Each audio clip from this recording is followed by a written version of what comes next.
சென்னையில் டாஸ்மாக் மேலாண் இயக்குநர் விசாகனிடம் இரண்டாவது நாளாக அமலாக்கத்துறையினர் விசாரணை நடத்தி வருகின்றனர். மணப்பாக்கத்தில் இருக்கும் விசாகன் இல்லம் உட்பட 8 இடங்களில் நேற்று காலையிலிருந்து அமலாக்கத்துறை அதிகாரிகள் சோதனையில் ஈடுபட்டனர். சோதனை நடந்து வந்த நேரத்திலேயே விசாகன் இல்லம் அருகே வாட்ஸ்அப் சாட் நகல்கள் கிழித்து போடப்பட்டிருந்தன. பின்னர் நுங்கம்பாக்கத்தில் உள்ள அமலாக்கத்துறை அலுவலகத்திற்கு அழைத்துச் சென்ற விசாகன் அவரது மனைவியிடம் அதிகாரிகள் விசாரணை நடத்தினர்.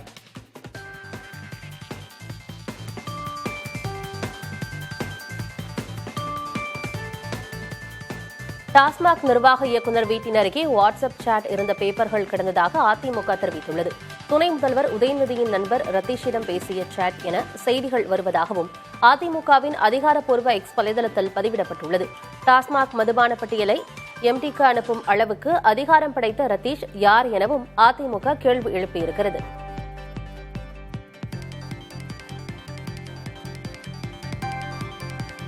உச்சநீதிமன்றத்துக்கு குடியரசுத் தலைவர் கேள்வி எழுப்பிய விவகாரத்தில் பிற மாநில தலைவர்களின் கருத்துக்கள் அடிப்படையில் உரிய நடவடிக்கை எடுக்கப்படும் என முதல்வர் மு.க.ஸ்டாலின் தெரிவித்துள்ளார். மத்திய அரசு தொடர்ந்து சர்வாதிகார போக்கை கடைபிடித்து வருவதாக விமர்சித்துள்ள முதல்வர், உச்சநீதிமன்றம் தீர்த்து வைத்த அரசமைப்பு நிலைப்பாட்டை தகர்க்கும் முயற்சியில் குடியரசுத் தலைவர் ஈடுபட்டுள்ளதாகவும் கண்டனம் தெரிவித்தார்.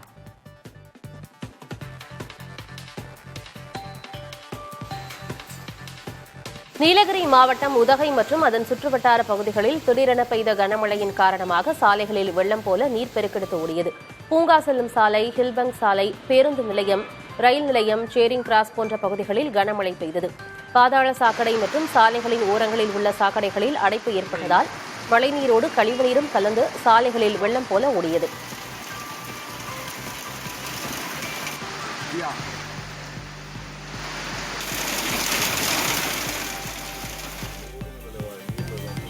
மதுரையில் கொட்டித்தீர்த்த கனமழையால் நகரின் பல்வேறு இடங்களில் மழைநீர் குளம் போல தேங்கி காட்சியளித்தது. தல்லாக்குளம், கோரிப்பாளையம், கே நகர், கரும்பாலை, அண்ணா நகர், தெப்பக்குளம், ஐயர் பங்களா உள்ளிட்ட பகுதிகளில் கனமழை பெய்தது.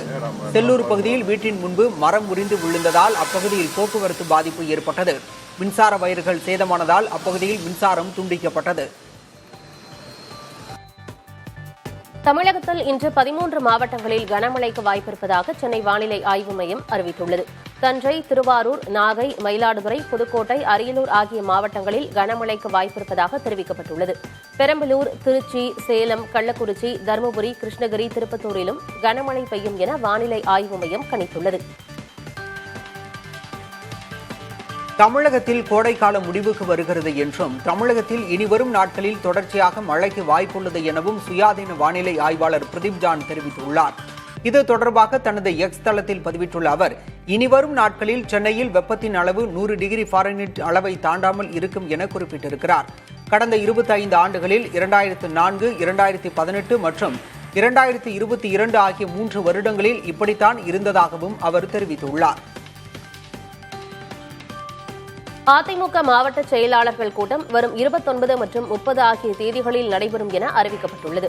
சென்னை ராயப்பேட்டையில் உள்ள தலைமை அலுவலகத்தில் எடப்பாடி பழனிசாமி தலைமையில் நடைபெறும் கூட்டத்தில் கட்சி வளர்ச்சிப் பணிகள் குறித்து ஆலோசிக்கப்படும் என தெரிவிக்கப்பட்டுள்ளது.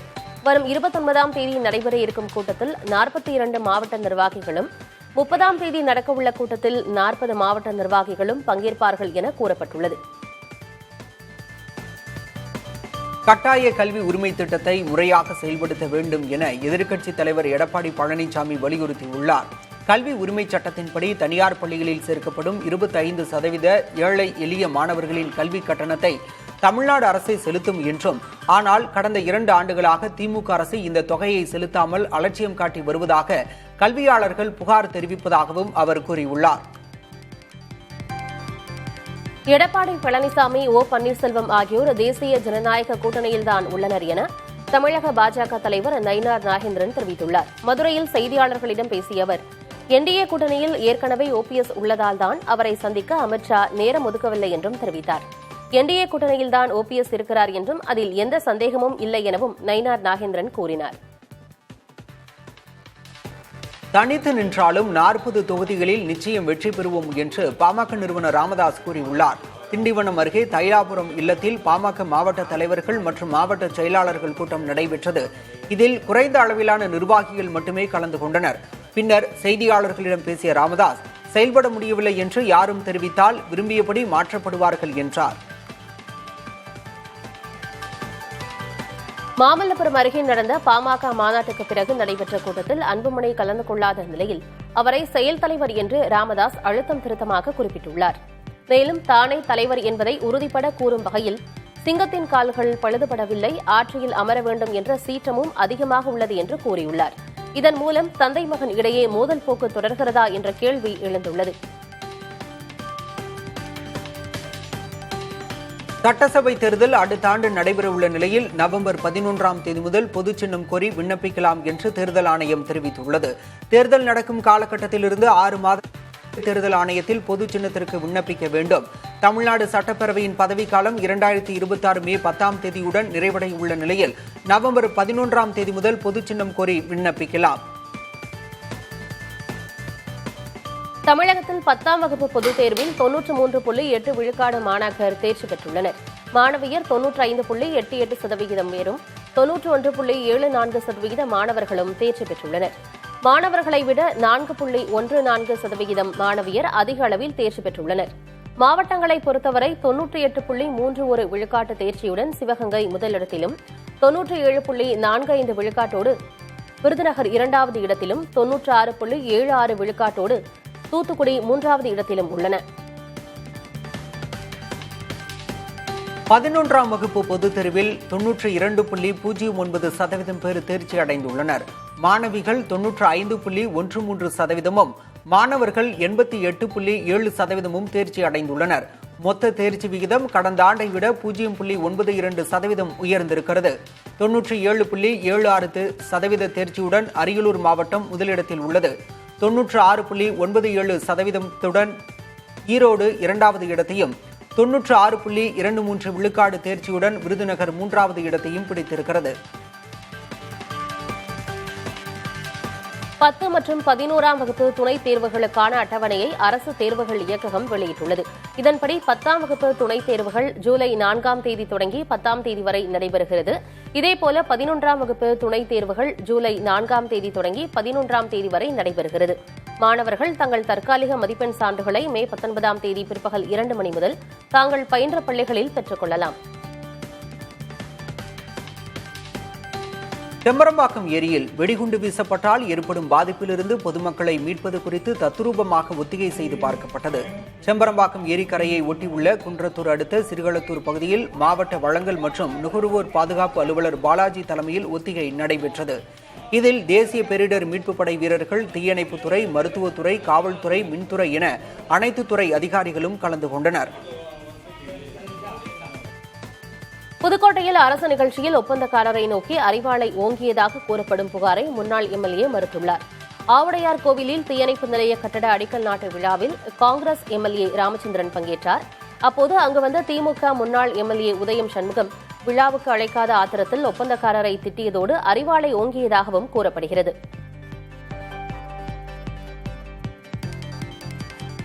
காஞ்சிபுரம் மாவட்டம் ஸ்ரீபெரும்புதூர் அருகே அரசு நேரடி நெல் கொள்முதல் நிலையத்தில் விவசாயிகள் விற்ற நெல் மூட்டைகளுக்கு பணம் வழங்கப்படாமல் இழுத்தடிக்கப்பட்டு வருவதாக புகார் எழுந்துள்ளது.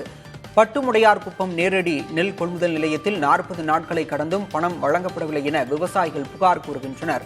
வரும் 25ஆம் தேதிக்குள் வங்கிக் கணக்கில் பணம் செலுத்தப்படும் என வேளாண் மண்டல மேலாளர் தெரிவித்துள்ளார்.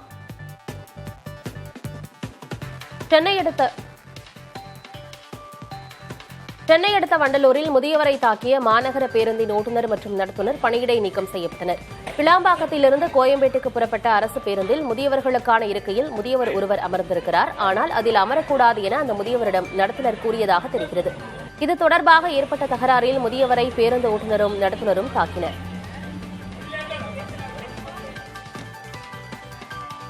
ஆபரேஷன் சிந்தூரில் இதுவரை பார்த்தது ட்ரெய்லர் மட்டுமே என பாதுகாப்புத்துறை அமைச்சர் ராஜ்நாத் சிங் தெரிவித்துள்ளார். குஜராத்தில் உள்ள புஜ் விமானப்படை தளத்திற்கு சென்ற அவர் விமானப்படை வீரர்களுடன் கலந்துரையாடினார். பின்னர் அவர்கள் மத்தியில் பேசிய பாதுகாப்புத்துறை அமைச்சர் பாகிஸ்தான் அரசு தொடர்ந்து பயங்கரவாதிகளை வளர்த்து வருவதாக சாடினார். ஆபரேஷன் சிந்தூர் இன்னும் முடிவடையவில்லை என்றும் குறிப்பிட்டார். மத்திய பாதுகாப்புத்துறைக்கு கூடுதலாக 50,000 கோடி ரூபாய் ஒதுக்கப்படும் என தகவல் வெளியாகியுள்ளது. ஏற்கனவே பட்ஜெட்டில் பாதுகாப்புத்துறைக்கு 6.81 லட்சம் கோடி ரூபாய் ஒதுக்கப்பட்டிருக்கும் நிலையில் துணை பட்ஜெட் மூலம் 50,000 கோடி ரூபாய் ஒதுக்கப்பட உள்ளதாக கூறப்படுகிறது. இதற்காக நாடாளுமன்ற குளிர்கால கூட்டத்தொடரில் ஒப்புதல் பெறப்படும் என்றும் தகவல்கள் தெரிவிக்கின்றன. கூடுதல் நிதியானது நவீன தொழில்நுட்பம், போர்க்கருவிகள் வாங்க பயன்படுத்தப்படும் என தெரிகிறது. ஆபரேஷன் சிந்தூர் நடவடிக்கை தொடர்பாக உலக நாடுகளுக்கு தெரிவிக்கும் வகையில் அனைத்து கட்சி எம்பிக்கள் குழு பல்வேறு நாடுகளுக்கு பயணிக்க உள்ளது. தேசிய ஜனநாயக கூட்டணி, காங்கிரஸ், பிஜு ஜனதா தளம் உள்ளிட்ட பல்வேறு கட்சி எம்பிக்கள் குழு அமெரிக்கா, இங்கிலாந்து, ஜப்பான், தென்னாப்பிரிக்கா, கத்தார் உள்ளிட்ட நாடுகளுக்கு பயணம் மேற்கொள்கின்றனர். ஆபரேஷன் சிந்தூர் நடவடிக்கை குறித்து எம்பிக்கள் குழு உலக நாடுகளுக்கு எடுத்துரைக்க உள்ளனர். இந்தியா கூட்டணி பலவீனமாக இருப்பதாக முன்னாள் மத்திய அமைச்சர் ப. சிதம்பரம் தெரிவித்துள்ளார். காங்கிரஸ் மூத்த தலைவர் சல்மான் குர்ஷித் எழுதிய நூல் வெளியீட்டு விழா டெல்லியில் நடைபெற்றது. நிகழ்ச்சியில் உரையாற்றிய ப. சிதம்பரம், மிருதுஞ்சய் சிங் யாதவ் கூறுவது போல் எதிர்காலம் அவ்வளவு பிரகாசமாக இல்லை என்றும், இந்தியா கூட்டணி ஒற்றுமையாக இருக்கிறதா என்பது தமக்கு உறுதியாக தெரியவில்லை எனவும் குறிப்பிட்டார். டெல்லியில் சட்டவிரோதமாக வசித்து வந்த வங்கதேசத்தினர் 13 பேர் கைது செய்யப்பட்டனர். வங்கதேசத்தைச் சேர்ந்த சிலர் சட்டவிரோதமாக டெல்லியில் வசித்து வருவதாக காவல்துறையினருக்கு தகவல் கிடைத்தது. அதன் அடிப்படையில் உரிய ஆவணங்கள் இன்றி வசித்து வந்த 13 பேர் கைது செய்யப்பட்டனர். அவர்களிடம் காவல்துறையினர் நடத்திய விசாரணையில் 2 ஆண்டுகளுக்கு முன்பு இந்தியாவுக்குள் சட்டவிரோதமாக நுழைந்தது தெரியவந்தது. அசாம் மாநிலம் காசிரங்கா விலங்கியல் பூங்காவில் மத்திய அமைச்சர் சிவராஜ் சிங் சௌஹான் ஜீப் சவாரி செய்தார். பூங்காவின் இயற்கை அழகை கண்டு ரசித்த அவர் அங்கு பணியாற்றும் ஊழியர்களுடன் கலந்துரையாடினார். பிறகு அங்கு பராமரிக்கப்பட்டு வரும் யானைகளுக்கு கரும்புகளை வழங்கி மகிழ்ந்தார். தேனீக்கள் கொட்டியதில் உயிரிழந்த பாதுகாப்பு படையைச் சேர்ந்த நாயின் உடல் முழு மரியாதையுடன் அடக்கம் செய்யப்பட்டது. சத்தீஸ்கர் மாநிலம் சுக்மா மாவட்டத்தில் சிஆர்பிஎஃப் படைப்பிரிவில் மோப்பநாய் K9 ரோலோ பணியாற்றி வந்தது. அண்மையில் தேனீக்கள் கொட்டியதில் படுகாயமடைந்த மோப்பநாய் ரோலோ உயிரிழந்தது. இதனைத் தொடர்ந்து சிஆர்பிஎஃப் படையின் மரியாதையுடன் ரோலோவின் உடல் நல்லடக்கம் செய்யப்பட்டது. கேரள மாநிலம் கோழிக்கோட்டில் பின்னோக்கி நகர்ந்த லாரி இருசக்கர வாகனம் மீது மோதிய விபத்தில் பெண் ஒருவர் நூல் இழையில் உயிர் தப்பினார். உளியாடியைச் சேர்ந்த அஸ்வதி இருசக்கர வாகனத்தில் சென்று கொண்டிருந்தார். அப்போது முன்னால் செங்கல் பாரத்துடன் சென்று கொண்டிருந்த லாரி திடீரென பின்னோக்கி நகர்ந்ததோடு பின்னால் வந்த இருசக்கர வாகனம் மீது மோதியது.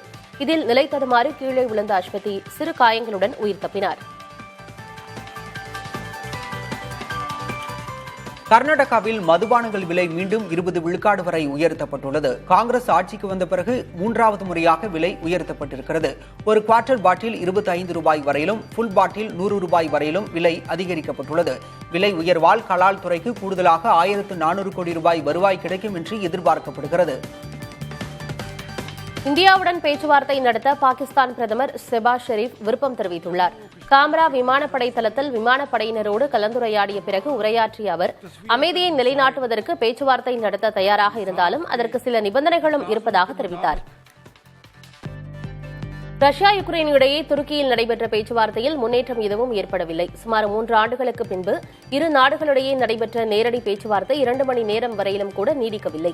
ரஷ்யா விதிக்கும் நிபந்தனைகள் அனைத்தும் ஏற்றுக்கொள்ள இயலாதவையாக உள்ளதாக யுக்ரைன் தரப்பினர் தெரிவித்ததாக ராய்ட்டர்ஸ் செய்தி வெளியிட்டிருக்கிறது. ரஷ்யாவிற்கு உண்மையில் சண்டை நிறுத்தத்தை ஏற்படுத்துவதில் அக்கறை இல்லை என்றும் யுக்ரைன் தரப்பு குற்றம் சாட்டியுள்ளது.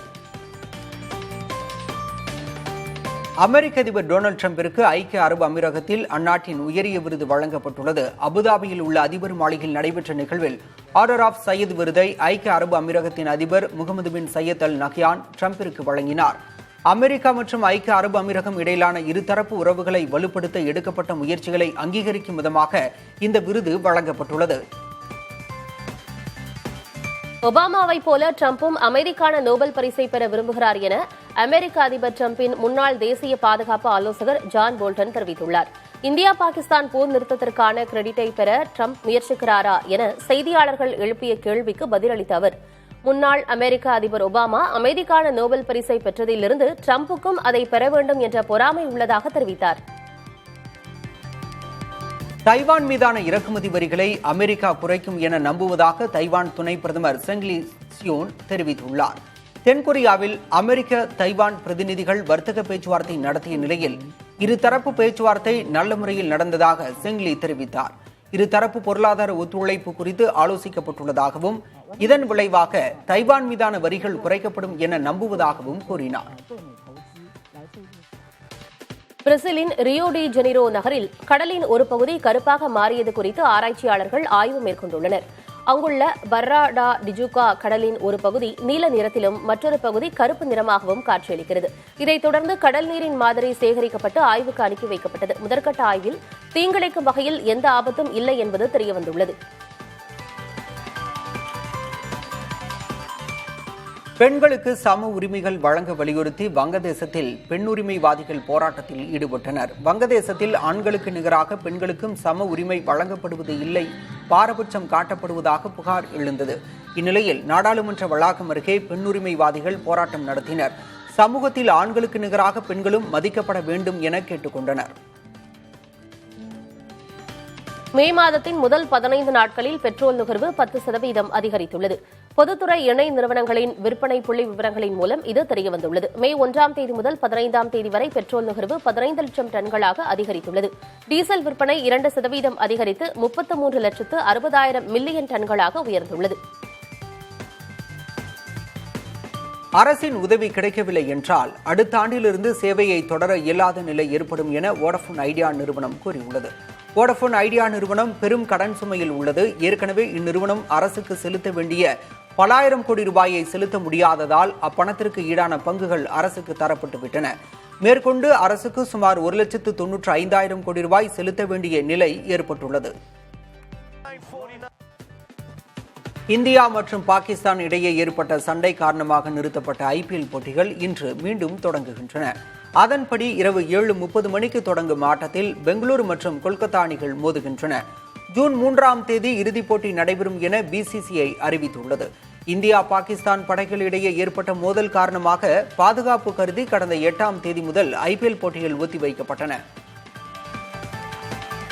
IPL தொடரின் எஞ்சிய ஆட்டங்களிலிருந்து விலகுவதாக டெல்லி அணியின் பந்துவீச்சாளர் மிச்சல் ஸ்டார்க் தெரிவித்துள்ளார். அவர் விலகியிருப்பது டெல்லி அணிக்கு பெரும் பின்னடைவாகவே பார்க்கப்படுகிறது. IPL தொடரிலிருந்து விலகுவது குறித்து டெல்லி அணி நிர்வாகத்திற்கு இமெயில் மூலமாக மிச்சல் ஸ்டார்க் தகவல் தெரிவித்துள்ளார். ஜூன் 11ஆம் தேதி உலக டெஸ்ட் சாம்பியன்ஷிப் இறுதிப் போட்டி தொடங்குவதால் அதில் ஸ்டார்க் கவனம் செலுத்துவார் என கூறப்படுகிறது. ரவீந்திர ஜடேஜாவை இந்திய டெஸ்ட் கிரிக்கெட் அணியின் கேப்டனாக நியமிக்கலாம் என அஸ்வின் தெரிவித்துள்ளார். டெஸ்ட் போட்டிகளில் இருந்து இந்திய அணியின் நட்சத்திர வீரர்கள் ரோஹித் சர்மா, விராட் கோலி ஆகியோர் ஓய்வை அறிவித்துள்ளனர். இந்நிலையில் அடுத்த கேப்டனாக சுப்மன் கில் நியமிக்கப்படலாம் என தகவல் வெளியாகியுள்ளது. இன்னும் 2 ஆண்டுகளுக்கு டெஸ்ட் அணியின் கேப்டனாக ஜடேஜாவை நியமிக்கலாம் என அஸ்வின் கூறியுள்ளார். மூக்குத்தி அம்மன் 2ஆம் பாகத்தில் நயன்தாரா இரட்டை வேடத்தில் நடித்து வருவதாக தகவல் வெளியாகியுள்ளது. RJ பாலாஜி இயக்கத்தில் நயன்தாரா நடிப்பில் கடந்த 2020ஆம் ஆண்டு வெளியான திரைப்படம் மூக்குத்தி அம்மன். இந்த படம் ரசிகர்கள் மத்தியில் வரவேற்பை பெற்ற நிலையில் 2ஆம் பாகம் உருவாக்கி வருகிறது. இதில் அம்மன் வேடத்திலும் போலீஸ் கதாபாத்திரத்திலும் நயன்தாரா நடித்து வருவதாக கூறப்படுகிறது. மாமன் படம் வெற்றியடைவதற்காக தனது ரசிகர்கள் மண்சோறு சாப்பிட்டது மிகவும் முட்டாள்தனமானது என நடிகர் சூரி கண்டித்துள்ளார். நல்ல கதையாக இருந்து நன்றாக படத்தை எடுத்திருந்தாலே அந்த படம் தானாக ஓடும் என்றும், மண்சோறு சாப்பிட்டால் படம் ஓடிவிடுமா என்றும் காட்டமாக கேள்வி எழுப்பினார். சாப்பாட்டுக்கே கஷ்டப்பட்டுதான் இந்த இடத்திற்கு வந்துள்ளதாகவும், சாப்பாட்டுக்கு மரியாதை கொடுக்காதவர்கள் என் ரசிகர்களே இல்லை என்றும் நடிகர் சூரி வேதனை தெரிவித்துள்ளார்.